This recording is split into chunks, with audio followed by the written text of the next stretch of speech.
In this video, let me show you how to fix the BPI transaction not reflecting.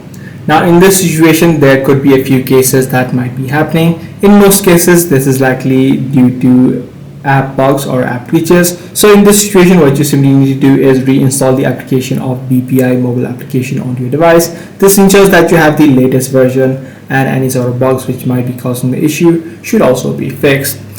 Now if this is not the case for you, and if it is a case of a floating status, meaning the amount from your account has been deducted but it has not yet reached the other side, this simply is the case of floating status. So in this situation, do not attempt the transaction a second time, and the issue should be fixed within 24 to 48 hours, and the account on the other side should be able to receive the amount.